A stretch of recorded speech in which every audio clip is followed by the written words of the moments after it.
اعوذ باللہ من الشیطان الرجیم، بسم اللہ الرحمن الرحیم۔ تفسیر ابن کثیر، آیت نمبر 89، 90، 91 اینڈ 92، 4 آیات ہیں نا۔ وَلَمَّا جَاءَهُمْ كِتَابٌ مِّنْ عِندِ اللَّهِ مُصَدِّقٌ لِمَا مَعَهُمْ، اور جب ان کے پاس اللہ کی طرف سے وہ کتاب آ گئی جو اس کتاب کی تصدیق کرتی ہے جو ان کے پاس ہے۔ وَكَانُوا مِن قَبْلُ يَسْتَفْتِحُونَ عَلَى الَّذِينَ كَفَرُوا، اس سے پہلے وہ ان لوگوں کے خلاف فتح مانگا کرتے تھے جنہوں نے کفر کیا۔ فَلَمَّا جَاءَهُم مَّا عَرَفُوا كَفَرُوا بِهِ فَلَعْنَةُ اللَّهِ عَلَى الْكَافِرِينَ، جب ان کے پاس وہ حق آ گیا جسے انہوں نے پہچان لیا تو انہوں نے اس کا انکار کر دیا، لہٰذا کافروں پر اللہ کی لعنت ہے۔ آگے اس کی تفسیر میں لکھتے ہیں جی، یہود نبی کریم صلی اللہ علیہ وسلم کی بعثت کے منتظر تھے، لیکن جب آپ مبعوث ہوئے تو آپ کا انکار کر دیا۔ اللہ سبحانہ و تعالیٰ ارشاد فرماتا ہے کہ جب یہود کے پاس اللہ کے ہاں سے کتاب آ گئی، یعنی قرآن مجید جسے اللہ تعالیٰ نے محمد صلی اللہ علیہ وآلہ وسلم پر نازل فرمایا، اور وہ کتاب ان کی کتاب یعنی تورات کی بھی تصدیق کرتی ہے، اور رسول اللہ صلی اللہ علیہ وآلہ وسلم کے یہ کتاب لے کر تشریف لانے سے پہلے جب اپنے مشرک دشمنوں سے جنگ کرتے تو اس رسول کی تشریف آوری سے کافروں پر فتح مانگا کرتے اور کہا کرتے تھے کہ اب اس آخری زمانے میں اللہ کے ایک نبی مبعوث ہوں گے تو ان کے ساتھ ہم مل کر تم سے لڑائی کریں گے، اس طرح تمہیں نیست و نابود کر دیں گے جس طرح عاد ارم کی قوموں کو تباہ و برباد کر دیا گیا تھا۔ محمد بن اسحاق نے ابن عباس رضی اللہ تعالیٰ عنہ سے روایت کیا کہ رسول اللہ صلی اللہ علیہ وآلہ وسلم کی بعثت سے قبل یہود آپ کے ساتھ اوس اور خزرج کے خلاف مدد طلب کیا کرتے تھے، لیکن اللہ تعالیٰ نے جب آپ کو عربوں میں سے مبعوث فرما دیا تو انہوں نے اپنی باتوں کے برعکس عناد اور کفر کی راہ اختیار کر لی۔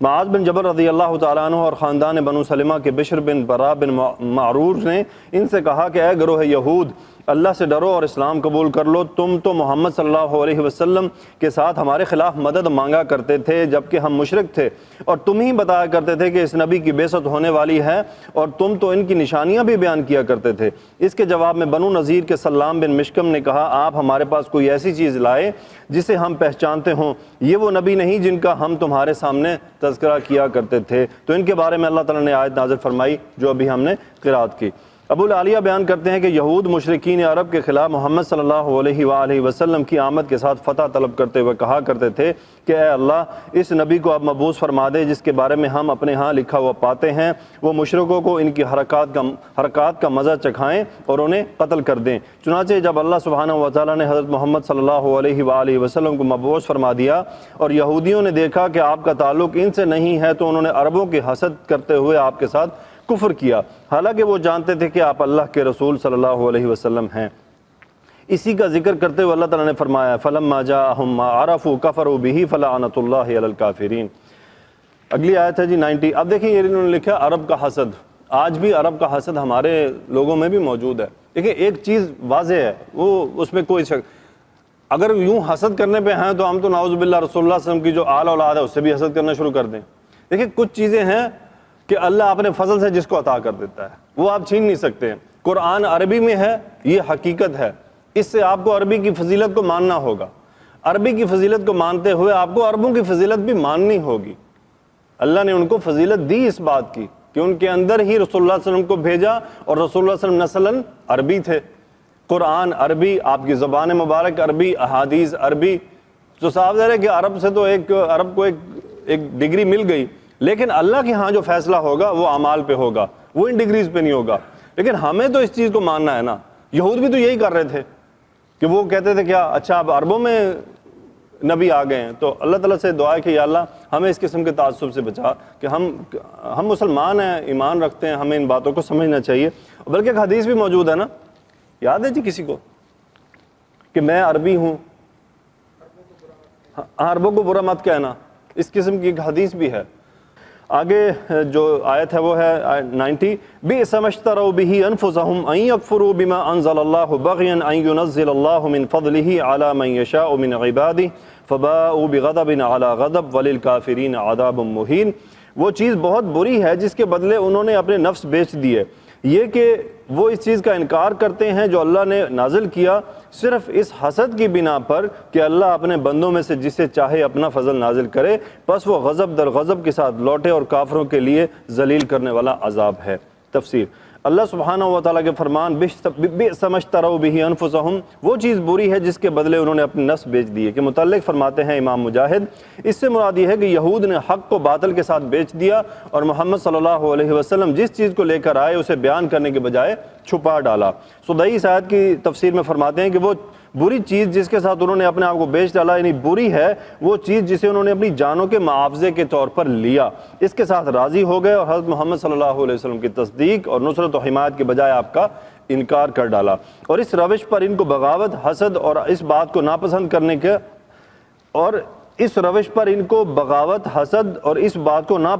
کے نے آمادہ کیا، یعنی حسد نے ان کو اس بات پہ آمادہ کیا۔ ان ينزل اللہ من فضلہ علی من یشاء من عبادہ، اور اس سے بڑھ کر حسد اور ہو بھی کیا سکتا ہے۔ فباؤوا بغضب علی غضب، پس وہ غضب در غضب کے ساتھ لوٹے۔ ابن عباس فرماتے ہیں کہ اس کے معنی ہیں یہ ہیں کہ غضب بالائے غضب میں مبتلا ہو گئے۔ پہلا غضب تو انہوں نے یہ کیا کہ تورات کو ضائع کر دیا حالانکہ یہ ان کے پاس موجود تھی، دوسرا غضب یہ ڈھایا کہ اس نبی کا بھی انکار کر ڈالا جسے اللہ سبحانہ و تعالیٰ نے ان کی طرف مبعوث فرمایا۔ باؤ کے معنی یہ ہے کہ یہ غضب بالائے غضب کے مستوجب اور مستحق ٹھہرے۔ ابو العالیہ کہتے ہیں کہ پہلے اللہ سبحانہ و تعالیٰ نے انہیں انجیل اور عیسیٰ علیہ السلام کے ساتھ کفر کی وجہ سے غضب کا مستوجب قرار دیا، یعنی ان کو اوپر واجب قرار دے دیا کہ یہ غضب کے واجب ہیں، پھر وہ حضرت محمد صلی اللہ علیہ وسلم اور قرآن مجید کے ساتھ کفر کی وجہ سے غضب کے مستحق، یعنی ڈبل غضب ہو گیا۔ پہلے انہوں نے عیسیٰ علیہ السلام کی تعلیم کا انکار کر دیا، اب انہوں نے رسول اللہ صلی اللہ علیہ وسلم کی تعلیم کا انکار کر دیا، تو نتیجہ کیا؟ غضب علی غضب ہو گیا ان کے اوپر۔ وَلِلْكَافِرِينَ عَذَابٌ مُّهِينٌ۔ اچھا دیکھیں، جیسے دوسری حدیث میں ہے نا کہ جو یہودی ہیں یا عیسائی ہیں جب وہ ایمان لاتے ہیں تو ان کے لیے دوہرا اجر ہے کہ وہ پچھلی کتابوں پر بھی عمل کر رہے تھے اور اب وہ قرآن پر کریں گے، تو اسی طرح ان پہ اگر انکار کر رہے ہیں تو پھر ڈبل غضب بھی ہے۔ آگے جی وہ فرماتے ہیں وَلِلْكَافِرِينَ عَذَابٌ مُّهِينٌ، ان کے کفر کے سبب بغاوت، حسد اور تکبر تھا، یعنی اصل جو وجہ تھی وہ حسد، بغض اور تکبر تھا، اس لیے انہیں دنیا و آخرت کے ذلیل کرنے والا عذاب میں مبتلا کر دیا گیا، جیسا کہ فرمان باری تعالیٰ ہے دوسری سورہ مومن میں ان الذین یستکبرون عن عبادتی سیدخلون جہنم داخرین، بلا شبہ جو لوگ میری عبادت سے تکبر اور سرکشی کرتے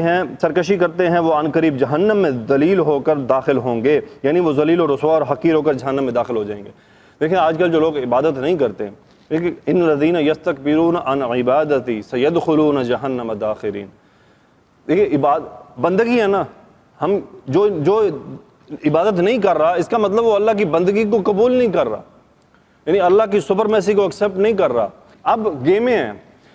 2012 میں جب میں یو اے میں تھا تو میرے دوست ہیں، میرے ہمسائے ہوا کرتے تھے، ان کا بچہ سیمسنگ کے ٹیب پہ گیم کھیلا کرتا تھا، وہ میرے پاس آ جاتا، بیٹھ جاتا، گیم کھیلتا۔ میں نے ایک دن ٹیب لیا تو وہ گیم چلا رہا تو بیچ میں مسجدیں بنی ہوئی تھیں،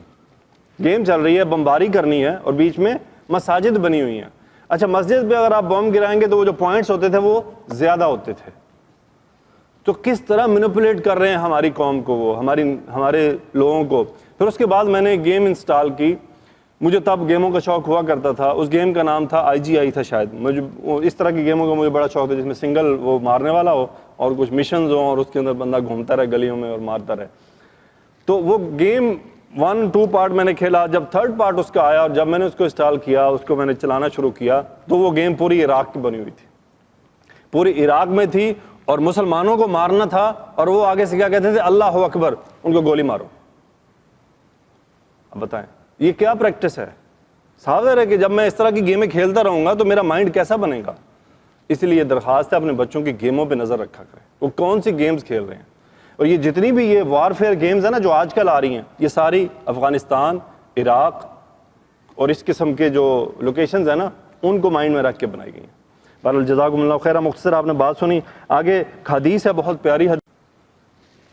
تکبر کرنے والوں کو، آپ دیکھیں چونکہ تکبر کی بات آئی نا تو اس کا بڑی سخت سزا ہے تکبر والوں کی۔ تکبر کرنے والوں کو انسانی صورت میں چیونٹیاں بنا کر اٹھایا جائے گا، ان پر ہر طرح کی ذلت اور رسوائی چھائی ہوگی، حتیٰ کہ انہیں جہنم کے قید خانے میں ڈال دیا جائے گا جس کا نام بولس ہوگا،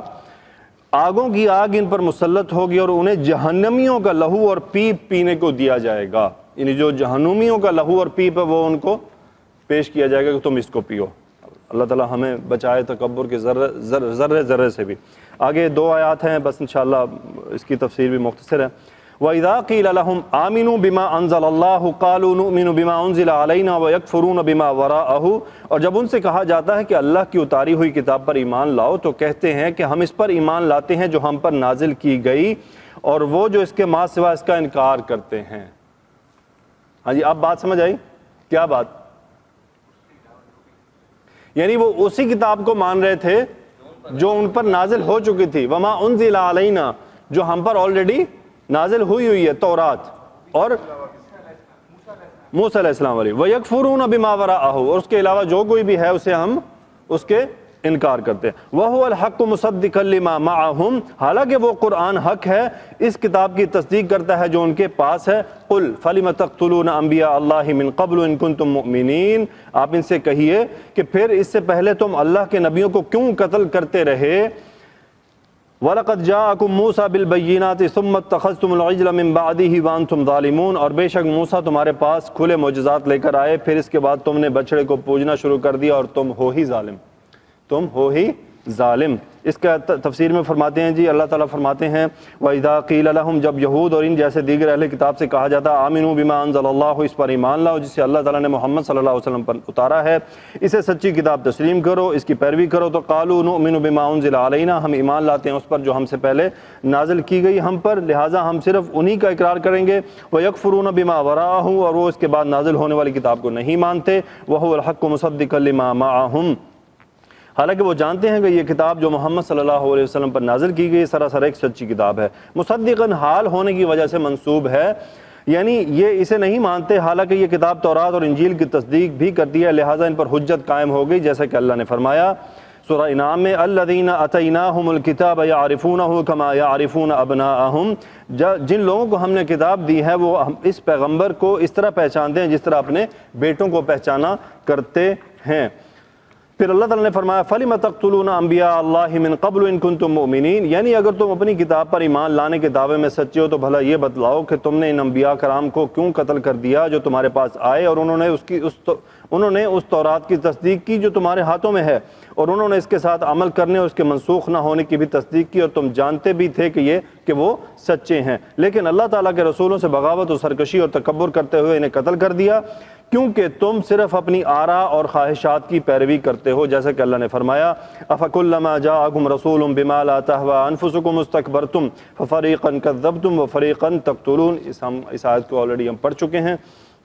آگے فرماتے ہیں جی وَلَقَدْ جَاءَكُم مُوسَىٰ بِالْبَيِّنَاتِ، یعنی موسیٰ علیہ السلام تمہارے پاس ایک واضح نشانیاں اور قطعی دلائل لے کر تشریف لائے، وہ اللہ کے رسول ہیں، اللہ تعالیٰ کے سوا کوئی سچا معبود نہیں۔ ان آیات بینات سے مراد طوفان، مکڑی، جوں، مینڈک، خون، عصا اور ید بیضا، یہ وہ ہیں جو آپ پر معجزات تھے آپ کے پاس، نیز ان میں سمندر کو پھاڑ دینا، بادل سے سایہ کرنا، من و سلوہ کا نازل کرنا، اور پتھر سے پانی کے چشمے جاری کر دینا بھی شامل ہے۔ یہ سب واضح نشانیاں ہیں جن کا انہوں نے اپنے